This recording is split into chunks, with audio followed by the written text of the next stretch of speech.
Good morning, જય શ્રી કૃષ્ણ. તો સવારના વાગી ગયા છે 8 અને મસ્ત સવાર થઈ ગયું છે. કંઈક ધૂપ ને કભી છાવ એસા વાતાવરણ હે. અને કપડાં ધોવાઈ ગયા, આપણું શાકભાજી પણ રેડી થઈ ગયું ધોવાઈને લઈને.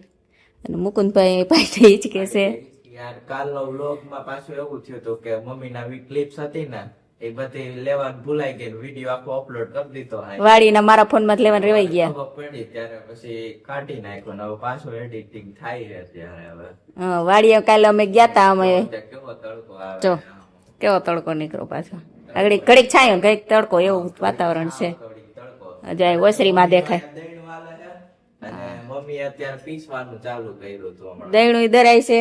અને અહીંયા આપણે ઢોસાનું જો પીસી લીધું અત્યારમાં, કારણ કે હાઈ જે પલારી દીધું હતું. અનિતા દીદી આવી ને તેને ઢોસા બનાવતા હાર આવડો વૃંદ વખાણ કરતો હતો. કીધું પલાળ નાખો, હાજે પલાળ નાખ્યું ને અત્યારે જો આ મમ્મી આ બધું પીસી નાખ્યું છે એટલે હાજે આપણે બનાવશું ઢોસા. આજે એકવાર તો આપણે મમ્મી હોટલમાં ખાઈ આવ્યા. હા, માસી આવ્યા તઈ.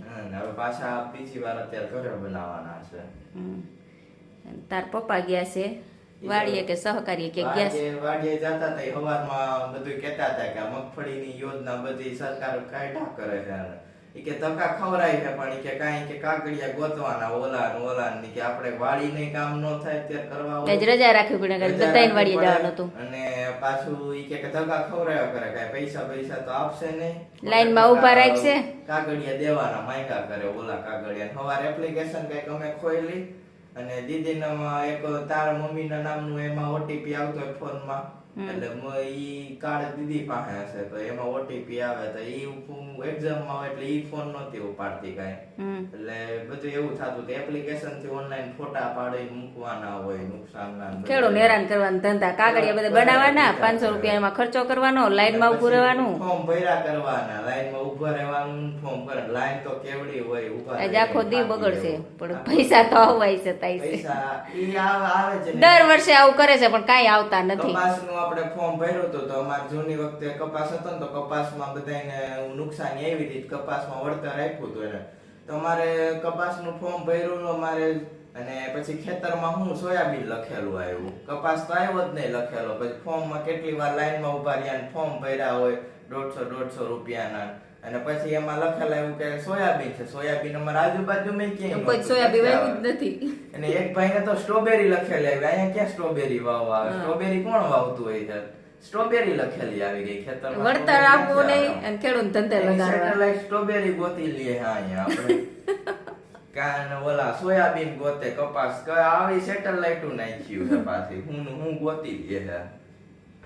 હા, હવે આ ખેડૂત ધંધે લગાડ્યા પાછા. પૂંદડા કેવું કઈ નથી ગોતી શકતી એની સેટેલાઇટ. રોજડા પૂંદડા નુકસાન ને એવું ન ગોતી શકે. આપણો કપા કેવડો ખાઈ ગયા છે મોહકામાં ને ખુંદી મોહરી ને ઈ કઈ નથી દેખાતું. ગંદી મહારાજ આવે ને ખુંદી નાખે, બાર અચોડા કેવડી ગેંગ આવે હમણાં તો આખી. એ બધું આપણે જ કરવાનું ને આપણે જ સહન કરવાનું. ઓલા મમ્મી શું કરવા માંડી હતું ટોપરાને? આ સૂકું ટોપરું હતું ને ગરમ પાણી જીત પલાર્યું એટલે સાલ પોચી થઈ ગઈ એટલે ઉખડી ગઈ. જો મમ્મી પાણીમાં પલાળીને ટોપરું પાછું કરી દીધું, ઓલું સુકાઈ ગયું હતું ને લીલું કરી દીધું, પાછું લીલું કરી દીધું એટલે આ સાલ ઉખડી ગઈ. સૂકા ટોપરાને લીલું કરી નાખ્યું. હા, એ સારું, છાલ ઈઝીલી નીકળી જાય એમાંથી. બાકી છાલ નીકળે જ નહીં, ઉખડે જ નહીં. ગમે એટલું આમ ખોતરા કરીને તોય લીલું કરી નાખ્યું. અત્યારે બપોર વચારે અમે વાડી આવ્યા હતા, રાપ લેવા આવ્યા હતા. અમારે રાપ લેવાની હતી ને તો રાપ ને દોરી ને બધું એવું લેવાનું હતું તો અહીંયા દોરી ને એવું લેવા આવ્યા હતા, કારણ કે બીજી વાડીએ રાપ મારવી હતી. તો અત્યારે બપોર વચારે અહીંયા લેવા આવ્યા હતા. અને જો અહીંયા તો કેવડી માંડવી ઉગી છે, ઓલો ઢગલા વાળી અહીંયા બધું હુઈ ગયું છે. અને પાલો તો આખો પલરીને રાખ જેવો થઈ ગયો છે. આખો પાલો તો હવે કેવો મહેનત થી ટાઈકો હતો, આખો ખુલ્લો થઈ ગયો, હાવ પલરી ગયો, રાખ જેવો થઈ ગયો છે. કેવો ટાઈકો હતો, આમ તો જો હાવ કારો થઈ ગયો. જો બધે ઉગી પડી આમ કારો હાવ પીનો આમ તો જો ઉગી થઈ ગઈ અંદર. આપણે આવી ગયા અત્યારે બીજી વાડી. બીજી વાડી અત્યારે આવ્યા પણ અહીંયા પવન એવો હાલે ને અત્યારે હું વૈડી ની પાછળથી બોલું છું. અહીંયા પવન આમ દાપ થઈ જાય એટલે આ કે અત્યારે જો આખો આ વડલો છે ને આખો હલે છે. આ વડલો અવાજ એટલો વડલો કરે છે બેકગ્રાઉન્ડમાં. પણ પવન જ એટલો છે ને કે મને વ્લોગ ઉતારવા નહીં દે. મને એવું લાગે અહીંયા ખાલી હું અહીંયા ઉડી આડો બોલું ને એટલે મારો અવાજ સંભળાતો હોય છે. બાકી પવન જ એવો છે ને ત્યારે કે ભૂકા કાઢી નાખે એવો છે. અને આમ જો બાપુજીનામાં સોયાબીન કેટલું ઉગી ગયું છે. સોયાબીન અને આપણા કપાસમાં ખડ ઉગી ગયું છે. તો આપણે મારવાની છે આ રાપ. એટલે આપણે રાપ ચાલુ કરવાની છે. અને અહીંયા છે બુટિયા જેવું કૂવું છે નાનું એવું. જો લાઈન બધી આમ કાઢવી જો, ઓલી બાજુ ફેરવવી જો હે, કારણ કે આમાં હાથી આંકવાનું છે. એટલે હવે ચાલુ કરી દઈએ આપણે. આમ જો ખડ કેવડું ખડ થઈ ગયું ને આ તો ખૂટિયા પગ તો ખાઈ ગયા અંધાય જો હાવ. એટલે હાવ કઈ રેવા જ નથી દીધો. હાવ આવડું બટકું બટકું ડાયરું હતું ખાઈ ગયા હે. આમ જો ડાયરું હતું. ખડ નો ખાય ને કપાસ ખાય. આ ખડ આખું મૂકી દે અને આ કપા ખાય છે. નકર આવડું આવડું ખડ છે તો ખડ નથી ખાતા ને કપા ખાઈ જાય છે. એટલે આમ ફૂલે આવી ગયા છે. ફૂલે ખરી જાય છે અમુક તો વરસાદના ઓલા પવનના કારણે, વાવાઝોડાના ફૂલે ખરી ગયા છે. નકરો પવન જ છે, પવન જ છે.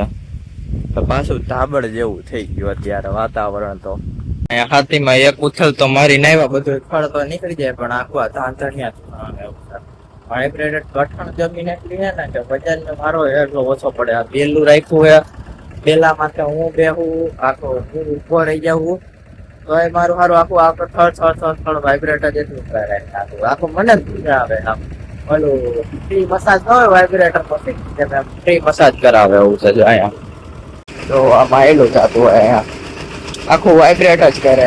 અહીંથી ટ્રેક્ટર આવેલું જાય તો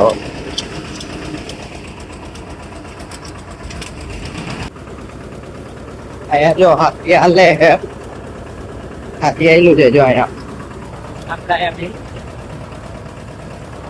હાથી આવેલું જાય. વાગી ગયા છે 5 અને આપણું ટ્રેક્ટર તો હજી હાલે જ છે.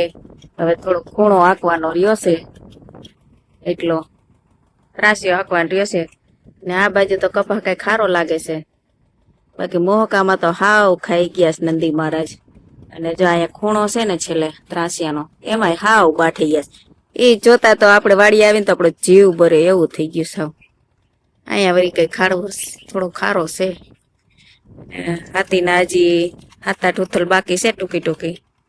મુકુંદ ને પપ્પા હાકે છે અને આપણે નીંદીસી શેઠો. કારણ કે વારા બાંધો હોય ને તો બંધાય એમ નથી, કારણ કે 3 વાડીનો કેળો અમારામાં થઈને નીકળે. વારા બાંધવામાં થોડીક તકલીફ પડે એવું છે. જાય એના પગલા ખૂંદું હોય, કારણ કે રોજ 10-12 આવે છે. બધાને આજુબાજુનું નુકસાન કરે જ છે. જો અહીંયા એનો કેળો છે. જો અહીંયા સીંડું કર્યું છે, આ કેળેથી આવે છે. જો અહીં બાઠી નહીં કોઈ. આ ખૂણો એક ખાલી કરી નાખો જો. અને એક શરૂઆતનો ખૂણો. 2 ખૂણા રોજ ખાતા હોય એવું લાગે છે. આવું છે અમારે ખેડૂત નો તો શું કરી કે ખેતર પૂગવું, ઓલે ખેતર ધ્યાન રાખવું કે આ ખેતર ધ્યાન રાખવું, આવું છે. આપણું ટ્રેક્ટર ઊભું રહી ગયું, બેલું મૂકી દીધા હવે. અને જો અહીંથી છે ને આ તૂટી ગયું આખું, આવડું પૂરું થઈ ગયું. અને આ બાજુનું તોડી નાખ્યું. આ 2 તૂટી ગયા જો, આખા પોરા કરી નાખ્યા. જમીને એટલો દાબ હતો ને આખું 2 બાજુનું પોર. પેલા એક બાજુનું તૂટ્યું નહોતા હાલતું, પછી હાઈકું તો 2 બાજુનું તૂટી ગયા. હવે આટલું કેટલા વાતરિયા મમ્મી? નાના હાવ બટકા છે એવડા હે. હવે એટલા હાટું થી હાવ બંધ થયો. અમે ધીમે ધીમે પછી મેં કીધું પતાવતા હતા. આખા જો પોરા કરી નાખા 2 બાજુના એટલા પોરા થઈ ગયા. ભરાતું પછી ભરાતું હાલતું હતું, પછી બંધ કરી દીધું. હવે લોટિયાનું એક બાજુનું પેલા આ બાજુનું તૂટ્યું હતું, પછી અમે હાંકતા હતા ને તો બીજી બાજુનું તૂટી ગયું. ધીમે ધીમે મેં કીધું પતી જાહે. અમે હાંકતા હતા તો બીજી બાજુનું તૂટ્યું. હવે હાવ નું રહ્યું. હવે 5 વાગે પતી જવાનું હતું, બદલે 6 થયા તો નો પૈતો. હા, બહુ મોડું થઈ ગયું બટકામાં. એ આપડે ઓલો શેઠે આમ છે ને ત્યાં કડક જમીન છે ને ત્યાં ઊંધું પડે ને એમાં જ પોરું થઈ જાય. ભટકાય ને એવું થાય. લાખ થાય લોટ. હા લાખ થાય. અત્યારે ઘરે આવ્યા છીએ અને ઘરે આવ્યા ને તો જો અહીંયા ઢોસા બનવા માંડ્યા છે. અનિતા દીદી ઢોસા બનાવે છે. કે એને બનાવતા સરસ આવડે ને તો કે ઢોસા બનાવે એટલે ઢોસા બનાવ્યા છે. અને જો એ બાર બેસી ગયા જમવા. રૂન કેવો ભાઈનો ઢોસો? મને તો ભાવે જ ઢોસા બહુ. ભાવે ને બહુ. જો રિસિતા તને આપું? કૃતિકા રિસિતાની જો કૃતિકા. કેવો સરસ ગોળ વાળી નહીં છે. કૃતિકા તને ભાવે? ઘણા મસ્ત. તારા પપ્પાને ઘરના જ ભાવે એને પૂછ. હા એ પપ્પાને તો ઘરના જ ભાવે. એને હોટલમાં ન ભાવે. તે જે ખાઈને જોઈ રમત કરવા માંડ્યો હા. તે તો બધાને પેલા બધું ગમે વસ્તુ હોય પેલા તે જ તેજ ને કૃતિકા પેલા બેઠા તેજ ઉભો થઈ ગયો નથી. કૃતિકા નું હાલે છે અમારે પેલા હોય. હે તેજ પાણીપુરી ખાવી હતી? ખાઈને આવ્યો. શું ખાધું ત્યાં? પાણીપુરી બે ખાધું કા? પાણીપુરી ને ઢોસા બે ખાધા. જો હવે તો આપણો વ્લોગ અત્યારે હવે અહીંયા એન્ડ કરી છે. વ્લોગ સારો લાગે તો લાઈક કરો, શેર કરો અને સબસ્ક્રાઇબ કરો.